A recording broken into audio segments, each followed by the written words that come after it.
Assalamualaikum warahmatullahi wabarakatuh. Ini adalah pertemuan pertama mata pelajaran matematika untuk kelas 12 IPS. Nah, yang akan kalian pelajari di bab pertama ini adalah dimensi 3. Nah, dimensi 3 ini bisa disebut juga dengan dimensi ruang. Oke, apa itu dimensi 3? Dimensi 3 adalah sebuah bentuk atau benda yang memiliki ruang. Nah, jika benda tersebut memiliki ruang, artinya memiliki ukuran panjang, lebar, dan tinggi.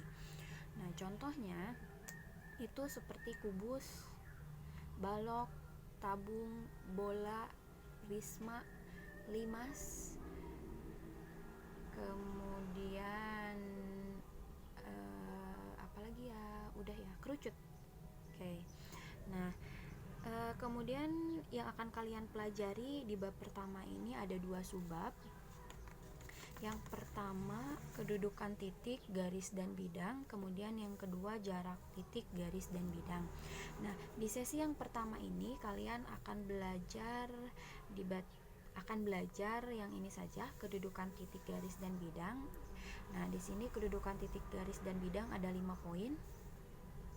Oke, kedudukan titik terhadap garis, kedudukan titik terhadap bidang, kedudukan garis terhadap garis lain, kemudian ada kedudukan garis terhadap bidang, dan yang terakhir ada kedudukan bidang terhadap bidang lain.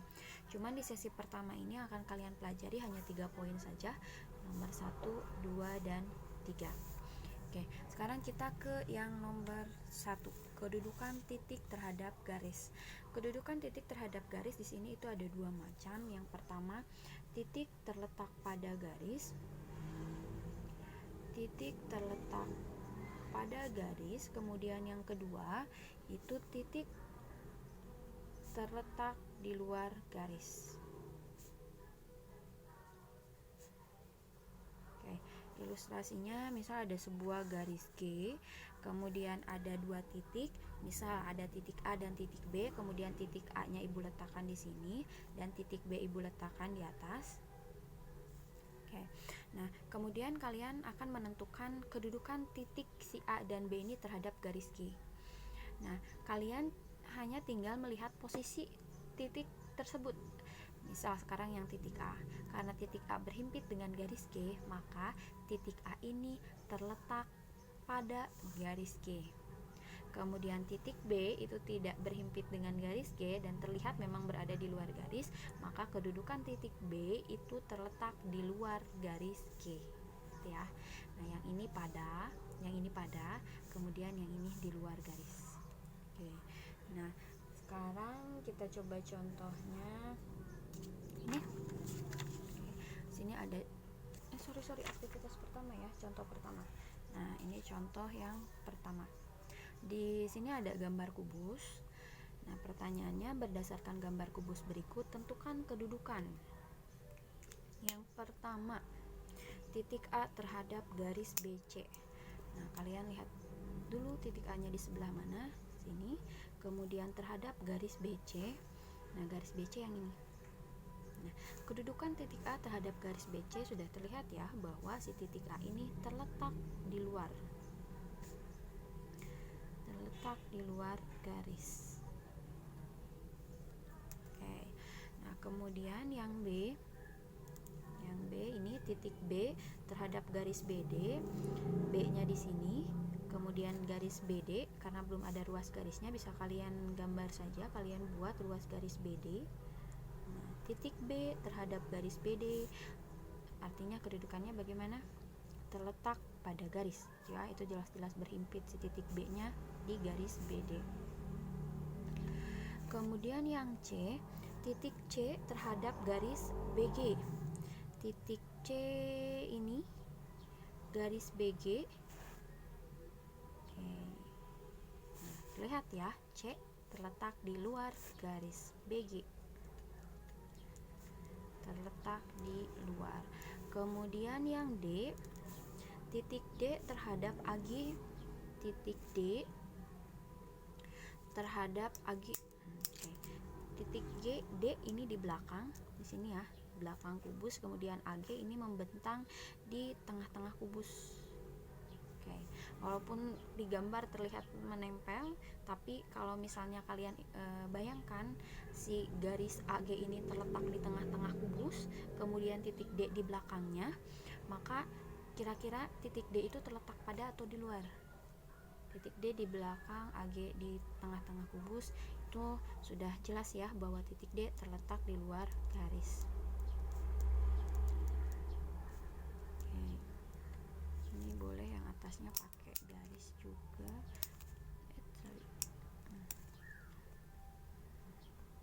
Nah, kemudian yang terakhir yang E, titik E terhadap garis CE, titik E, kemudian garis CE yang ini ya. Nah, itu mah sudah jelas ya, terlihat bahwa si titik E ini terletak pada garis CE. Oke, nah ini untuk kedudukan titik terhadap garis. Jadi kalian hanya tinggal melihat saja titik tersebut terletak pada atau di luar garis, gitu ya. Itu untuk contoh pertama. Oke, Ibu simpan dulu contohnya di sebelah situ. Oke, nah sekarang yang kedua. Yang kedua itu ada kedudukan titik terhadap bidang. Kedudukan titik terhadap bidang. Oke, sama, itu ada dua. Yang pertama, titik terletak pada bidang. Titik terletak pada bidang, dan kemudian yang kedua, titik terletak di luar bidang.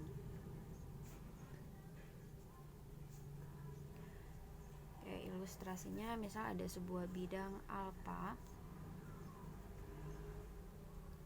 Oke. Nah, kemudian Ibu mau membuat dua buah titik, ada titik A, Ibu letakkan di sini, kemudian titik B di sebelah sini.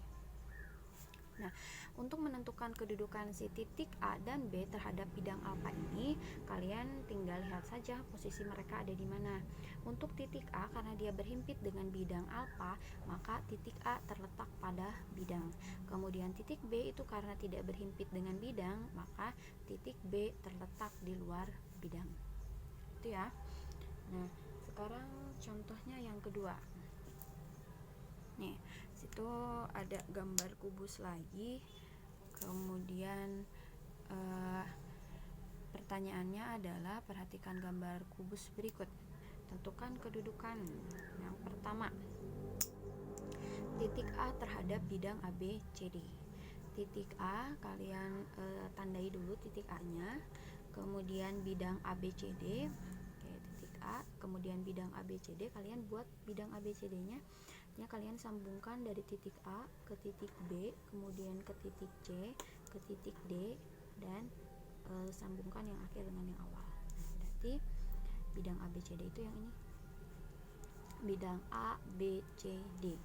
Kemudian kedudukan titik A terhadap bidang ABCD, karena A berhimpit dengan bidang tersebut, maka titik A terletak pada bidang.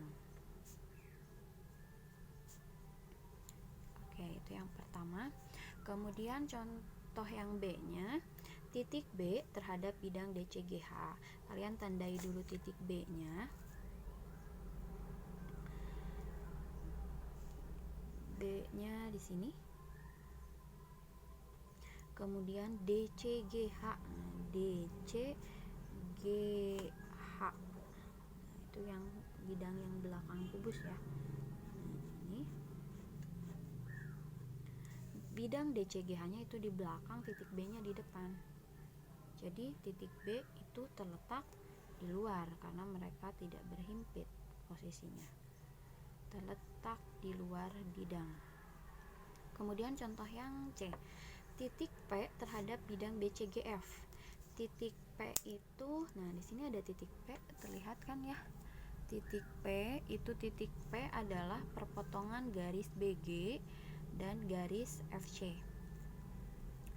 Nah, kemudian bidang BCGF yang ini, BCGF. Nah, itu sudah terlihat jelas bahwa titik P terletak pada bidang BCGF. Terletak pada bidang. Kemudian yang D, titik P terhadap bidang ABGH.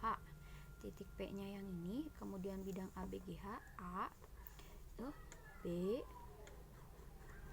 ya, kemudian G, H. Nah, yang akhir sambungkan dengan yang awal. Nanti bidangnya di sebelah sini. Titik P terhadap bidang ABGH, karena si titik P ini menempel atau berhimpit dengan garis BG, kemudian garis BG adalah ruas garis yang membentuk bidang ABGH, maka titik P itu terletak pada bidang.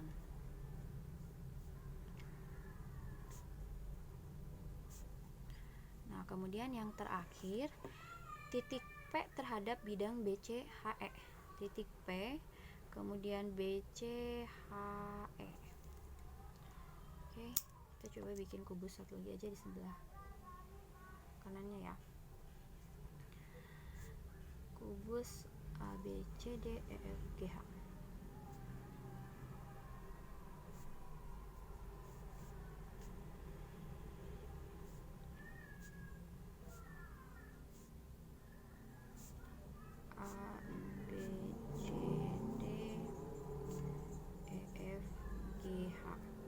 Titik P di situ, dan titik P itu adalah perpotongan garis BG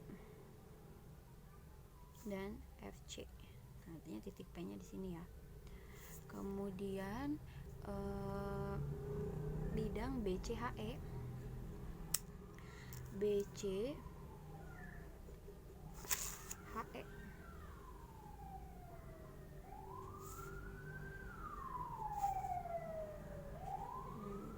ya, bidang BCHE berarti yang ini. Oke. Nah, titik P itu ada di bidang BCGF di sebelah sini ya. Kemudian BCHE itu di diagonal ruangnya, maka terlihat bahwa titik P itu di luar bidang. Terletak di luar bidang BCHE.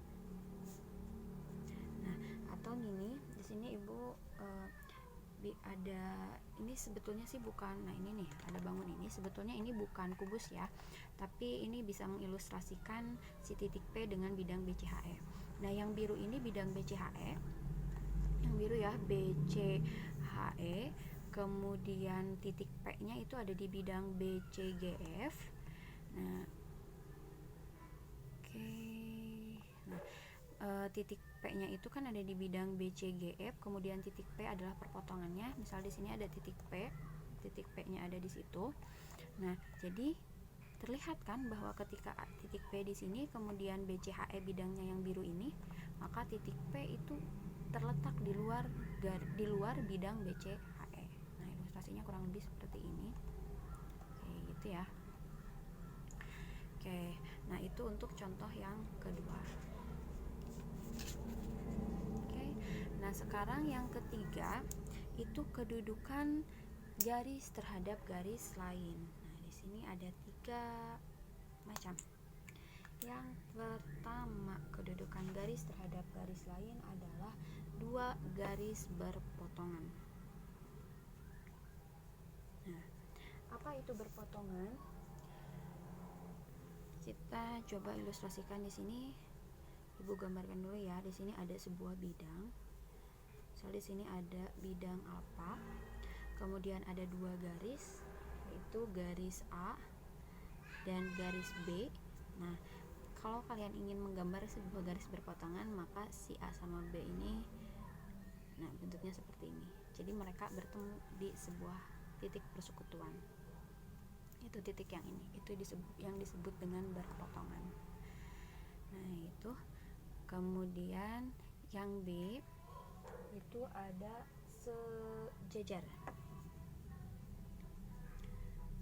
Nah, kalau sejajar, misal ini ada sebuah bidang, ini ada bidang alfa. Nah, kalau yang sejajar, misalnya ini nih, garis A sejajar garis B.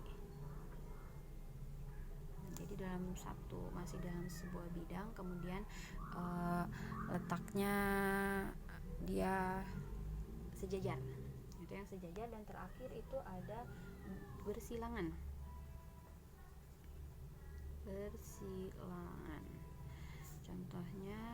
ilustrasinya di sini ada sebuah bidang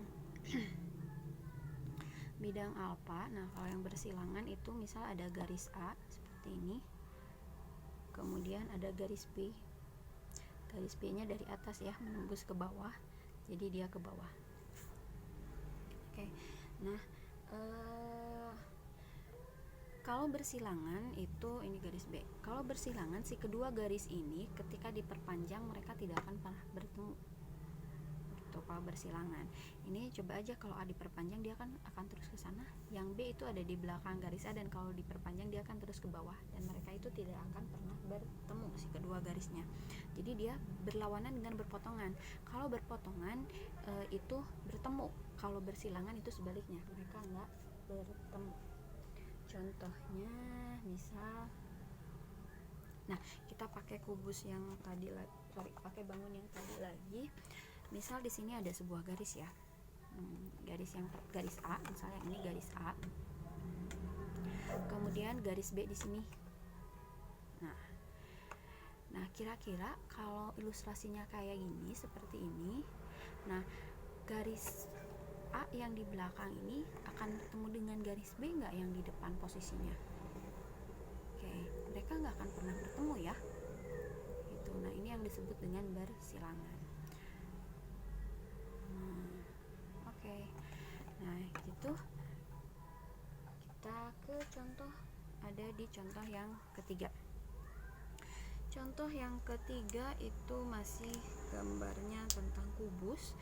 Berdasarkan gambar kubus berikut, tentukan kedudukan. Yang pertama, garis AB terhadap garis BC. AB yang ini, kemudian garis BC, gitu ya. Udah jelas mereka berpotongan di B. Nah, kalau mereka bertemu berarti mereka berpotongan. Kemudian yang B, garis AD terhadap garis FG.